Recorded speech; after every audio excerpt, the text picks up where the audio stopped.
Hey Moonbeams, and welcome back to my YouTube channel. Today is episode 2 of Canva Makeover Magic. So if you're not familiar, it's basically a bit of a series that I'm running for my Canva COVEN, which is my free Facebook group which supports female Canva DIYers, and every so often I will see if I can sprinkle some professional magic on DIY designs. And so today we're going to be looking at a lovely lady called Louise Fowen. She is a copywriter, but she's actually starting to pivot her business a bit more as a business content creator. So she provides copywriting content for email marketing, websites, blogs, but she does all the planning, does all the creating, and also the publishing.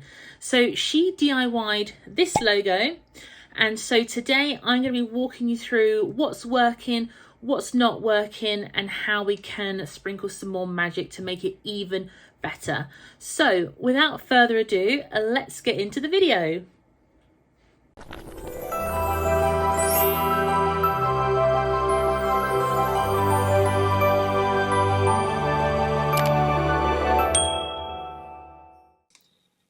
Okay, so Louise has kindly sent me the Canva template of the logo that she built in Canva. So I'm just going to talk you through what's working, what's not. So straight away, we can see that she's got like a little flower emblem.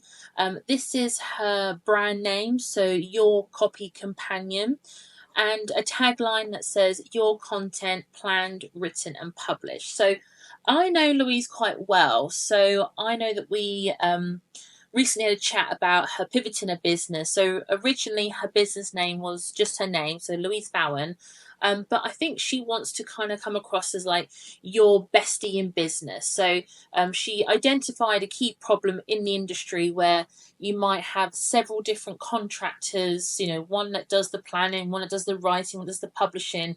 She wants to be your go-to. So that's why the name Your Copy Companion. So everything under copy, like the content creation, but she does the planning in terms of having like the brainstorming ideas, and then she will write the content and also publish it, whether it be a blog or an email. So this is what she's created. So straight away, it's not a bad logo. I mean, what I do love about it is the color palette. I love the yellows and I love the teals, because when we look at color psychology, when you play with like the more deeper teals or the navy, it very much instills trustworthy, you know, reliability, you know, things like that. And when you're working with a copywriter, you want someone that you can trust when you're working with. And also a serif font would also back that up as well. So a serif font is a font that kind of has these little hands and feet, whereas a sans serif would be like this tagline without it. I like the contrast, but I think we could push it a little more. So although we've gone with this very professional, trustworthy font, I do feel like we could include some kind of script font, but like use it on maybe one word, because it's like your companion. You almost want it to feel like it's your friend, you know, how they would write to you, like almost like a handwritten font. So I might play around with tweaking the wording slightly. I'm not a massive fan of the chosen flower. It looks a little bit clip art, a little just kind of plonked, but I can see where she was going with this. So flowers, it's happy, it's blooming, you know, it's making things grow.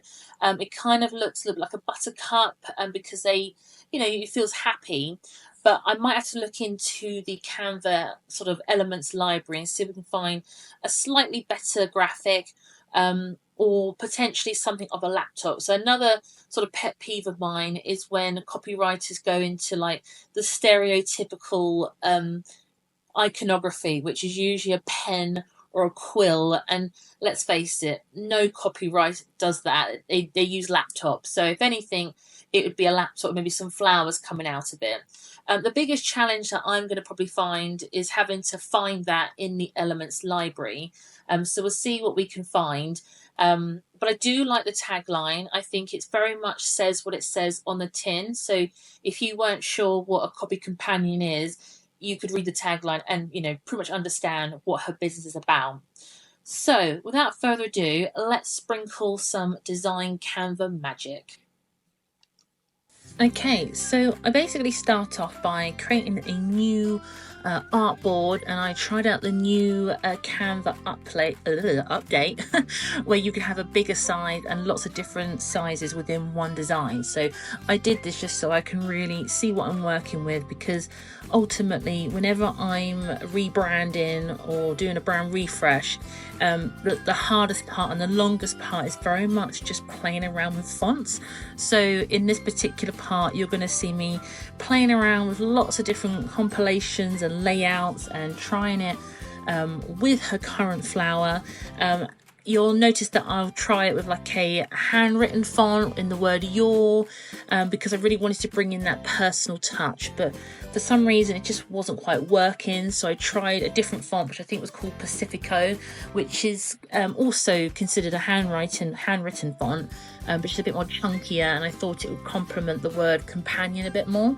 And then I thought I'd have the word yours in a lower font weight of companion, so both of those were pop-ins. I really like pop-ins as a font. I thought it would work really well for Louise because it's modern, it's fun, it's youthful, and also it's really legible, which I think is an important thing about being a copywriter. Is like, it's clear, easy to read content. Also, it's a free font, not only in Canva but also on Google Fonts. So if she chooses to use this font on a website, she totally can, doesn't need to bother about buying an expensive font license. So that's always a win-win. So yeah, this part really does take the longest. This is pretty much what graphic brand designers do. It is literally trying to match the fonts to your brand personality. So as I say, because I know Louise a bit, I know that she is this really fun, down to earth, like happy-go-lucky, friendly woman, and so really wanted her brand fonts and colors to come across like that. So yeah, I kind of gave up on her original clip art flower, and I did a bit of research into flowers, and I wanted to find a flower that represented friendship and happiness and warmth, and it was a sunflower, and I thought, how perfect, you know. We've got the yellow colours which symbolise happiness, and so I thought it'd be quite cool to have sunflowers popping out of a laptop.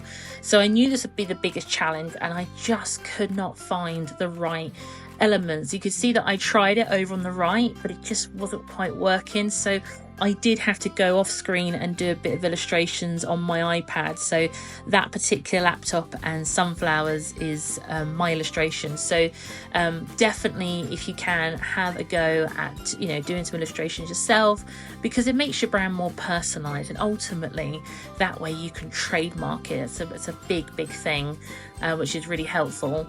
So here I'm just playing around with the layout now. I think I've locked down the imagery. I really love the laptop and the sunflowers bursting out of it, because it feels like the content that she's writing for her clients, it's bringing in business growth, and that's kind of the vibe that I was going for. So yeah, I'm still playing around with that Brittany font. I think the reason why I've got a bit of a love-hate is because so many people use it, and I felt the way that the Y where it drops down just wasn't quite working.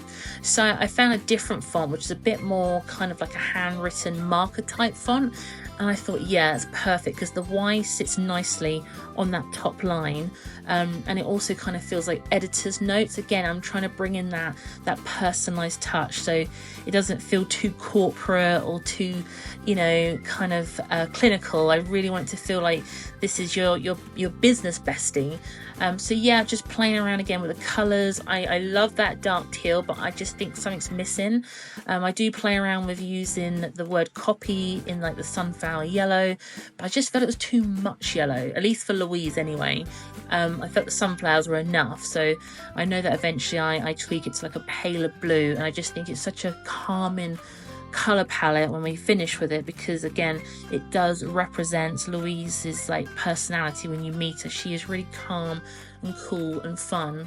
I kept her tagline because I thought it was really important for the primary logo, because it kind of gives a bit more information about what she does. Although, you know, the copy companion, you can get a vague idea, but I think some logos it warrants a tagline, and so I kept hers, but just updated it from Lato to Poppins, so it was a bit more seamless with the other logo. So basically it's like 2 fonts that we've used, which is really good, and as I say, they're both free fonts. So here I am just kind of finessing the colour palette. I think it's quite good to stick to about 6 colours, and you need to have like a combination of like dark tones and light tones, so you've kind of got that contrast. So when you're building out your social media graphics, that way if you're putting on dark text, you want a light background and vice versa. So yeah, here I am just kind of going through that colour again. I just wanted to make sure that I was happy with the lighter blue, which I was, and because I noticed Louise was trying to build out other variations of a logo, I went ahead and I created a secondary logo, which is essentially a sister of a primary logo, so it's just got less elements, and also a personalized logo, which I call a watermark, which I think is super fun to have, and also it's great for when you want to build out email signatures and just bring a more personal touch. So here I am just kind of checking it over and just making sure that I am really happy with everything, and yeah, I loved it. Okay guys, so this concludes the final look. So over on the left was the before, and over on the right is the after. As you can see, I've supplied 2 variations. So as I say, the top one is like the main one, it's like the primary logo, like the main one that you'd use for everything, whereas the middle one would kind of call that the secondary logo, so you'd probably use that for like web banners or anywhere else that you need a bit more of a streamlined logo. And the final one, I always believe if you are a personal brand, i.e., you are your business, but you also have a business name, I think it's really good to have a logo that represents your name as well. A lot of my clients will use theirs for email signatures or signing the bottom of letters, you know, that sort of thing. Basically, it's just great to have a logo family. I think what I need to reiterate is in this digital world, your logo has to work so much harder. So one logo just doesn't cut it. So typically in what I do 5 different logos. So you'd have like a sub mark, which would be circular, and a brand mark would be literally an icon. So, but to have 3 is a really great start, and I'm sure Louise will use these assets and maybe even be able to create a sub mark and a brand mark of her own. But yes, the key takeaways here was listening to the key words of what you want your brand to make your clients feel. And because she wants it to feel like she's the best friend in business, that's why I swapped the serif fonts for a sans serif font, which is on the copy and companion. And I just really wanted to add in like a handwritten font, because it's almost like the writer's annotations and like a handwritten letter. It feels more personable, it just feels more warm, and so that's why I've chosen those fonts. And yeah, we had to get rid of that clip art flower, it just wasn't working. Unfortunately, I couldn't find anything in the Canva library, so I did have to go off camera and do some illustrations on my iPad. Which just goes to show, sometimes if you can't find something in Canva, sometimes you might have to create something and then upload it, which you can do in Canva. So by all means, be creative, do a bit of drawing, and then scan it in and drag it into your Canva.